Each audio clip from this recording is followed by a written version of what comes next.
Welcome to this time of worship and exploration. My name is Melissa Bailey Kirk, and I serve as the pastor at Gashland United Methodist Church in the Northland of Kansas City, Missouri.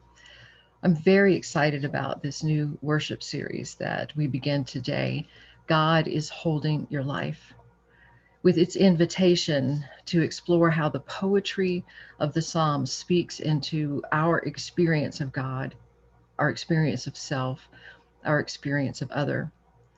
For generations, scholars have called the book of Psalms the hymnal of the church or the hymnal of our faith.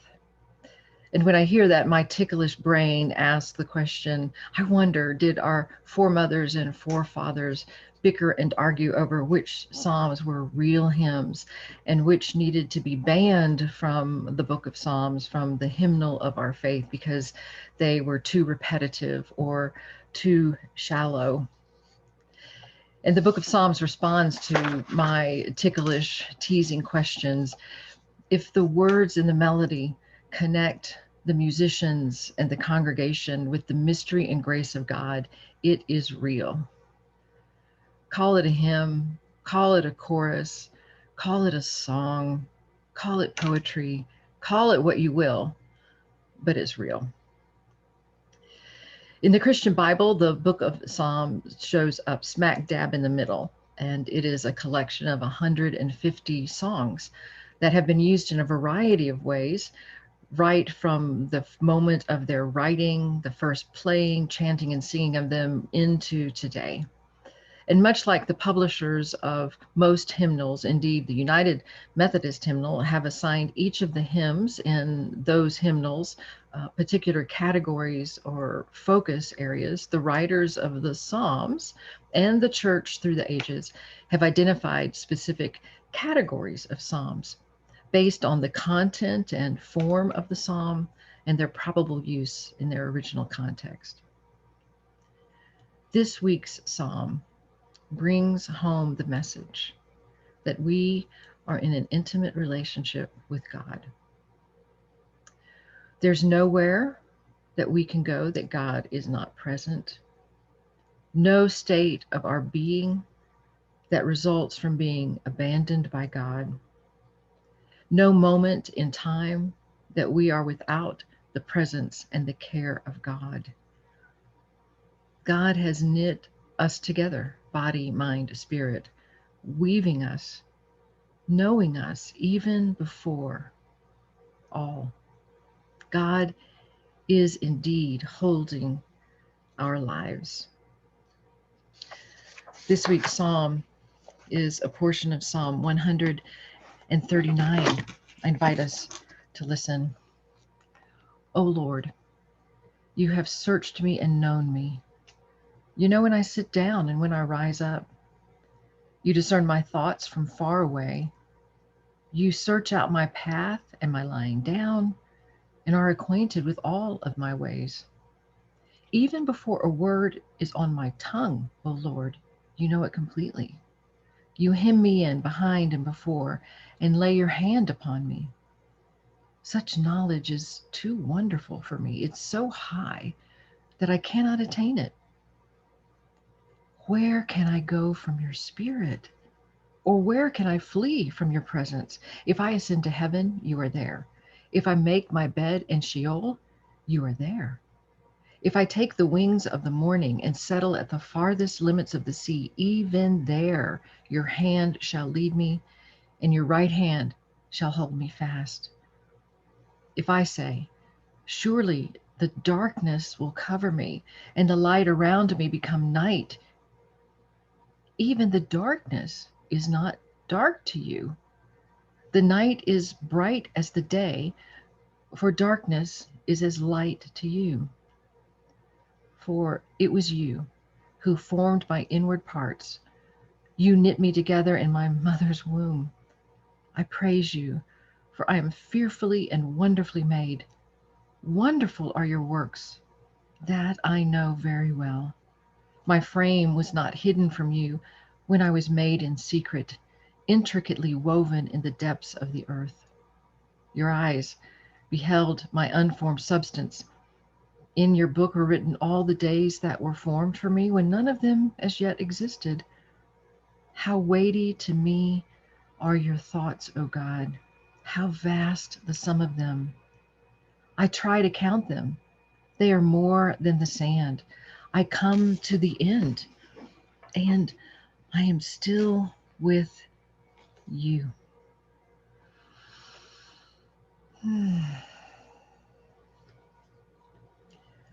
On that night, I moved from the altar rail to an empty pew, my knees and backs much relieved with that change in location, much relieved when I curled up on that pew and continued my prayers.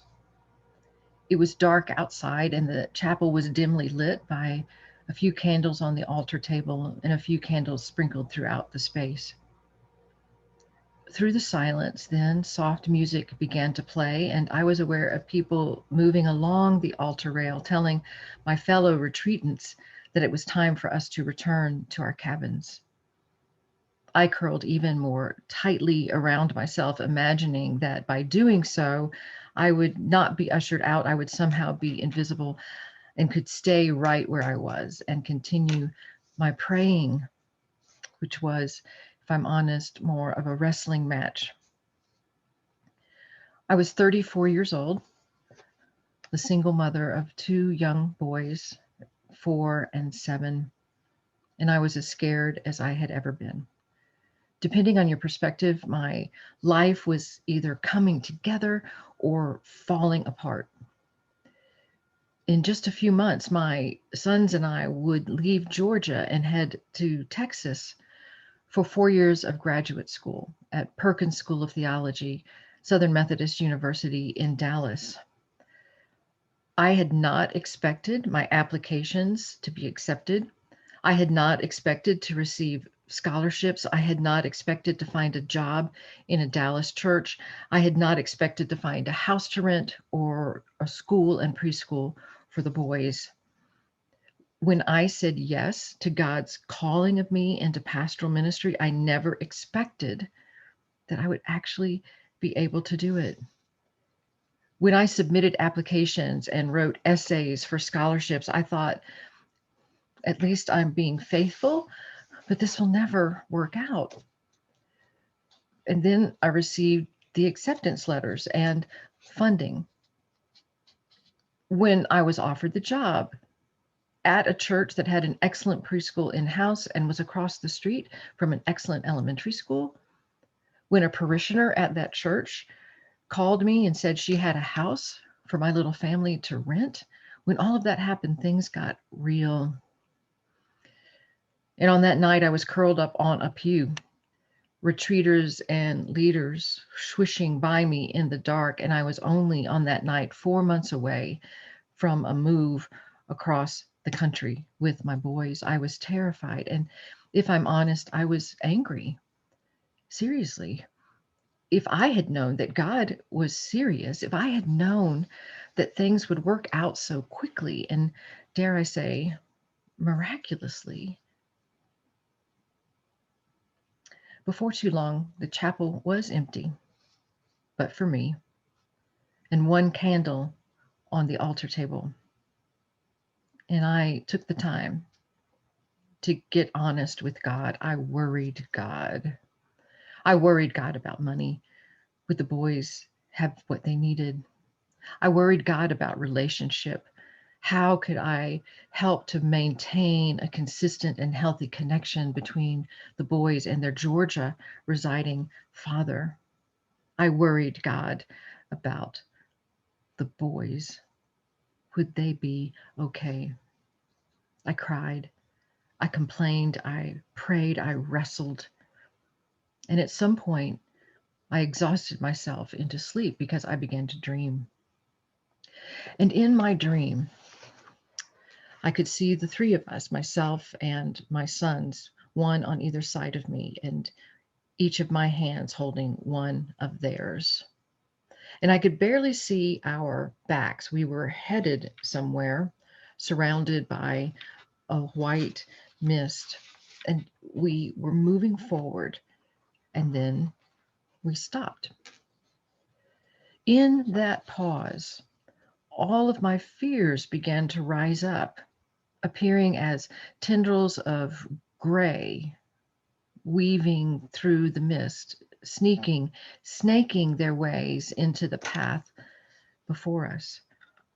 And I clung to my children's hands, and I said in my dream, see, they're not safe. You're not taking care of them. You can't make this work for them. Into my fears, into my anger, God spoke. God spoke, saying, all you need to do is keep holding their hands and keep moving forward. That, and trust that I am with you on this path every step of the way. The mist began to shimmer. The threads, those gray tendrils of fear, did not disappear, but they were somehow gathered, integrated into the light of the mist. They were not dark to the mist.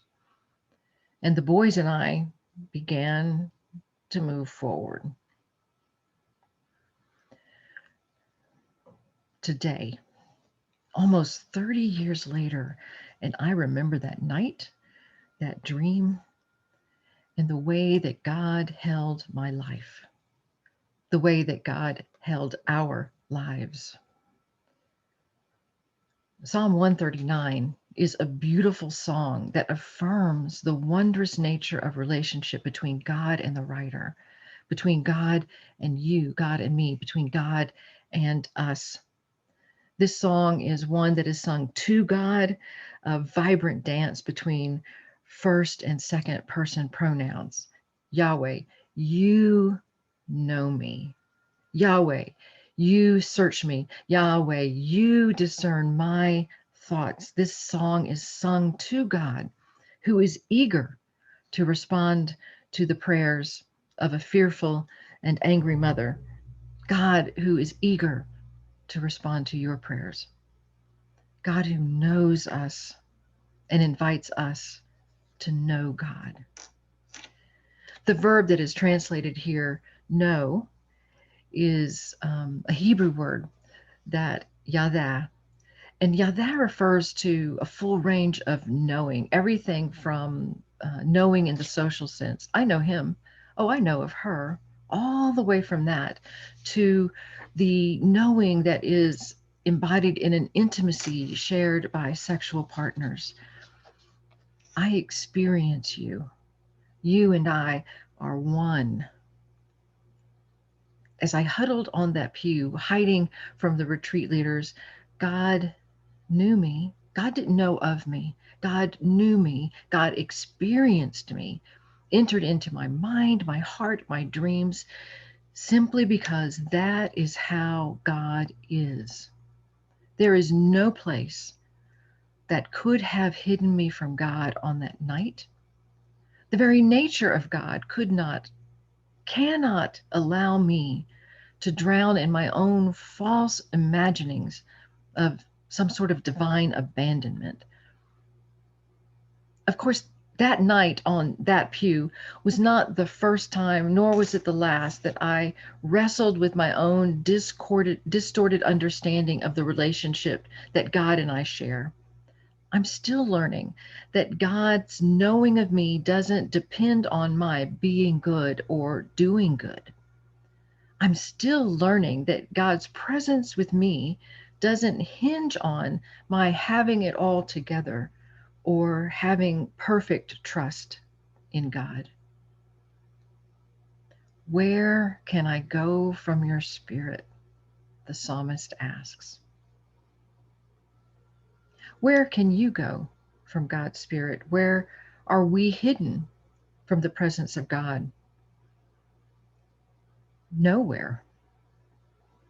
Nowhere. Not in the depths of despair and depression, not in the grips of anxiety and fear, not in the ache of grief and disappointment, not even in those spaces of our own blatant disregard for God.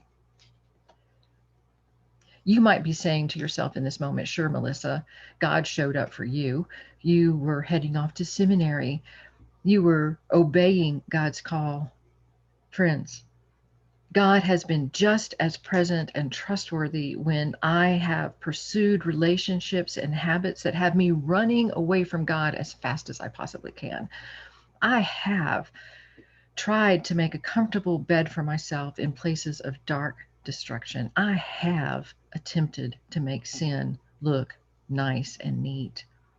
And even in those places, even in those times, God is with me every step of the way. Why?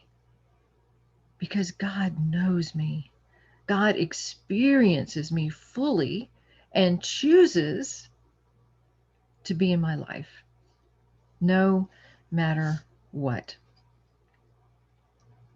I'm no different from you. God creates each of us in wonder and in reverence with divine hope, a divine hope that God is unwilling to abandon when we are living faithfully and when we are living fearfully, when we're leaning into God's loving embrace and when we are running away from it. Wherever we are, wherever we go, God is with us, knowing us and inviting us to know God. Where are you today? How are you today? Psalm 139 reminds us that wherever we are, wherever we're going, God is with us, present in love and creativity, in comfort and in challenge, because God is holding our lives.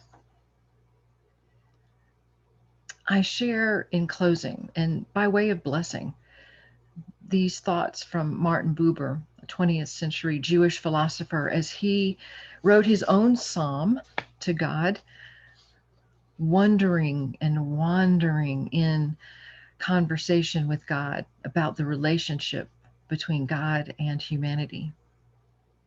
If you choose, just pause and take a breath, maybe close your eyes or soften your gaze, and imagine yourself singing this song to God.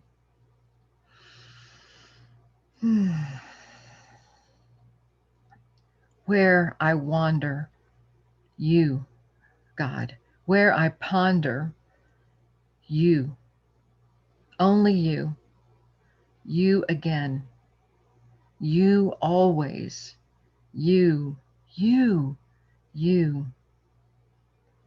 When I am gladdened, you. When I am saddened, you. Only you. You again.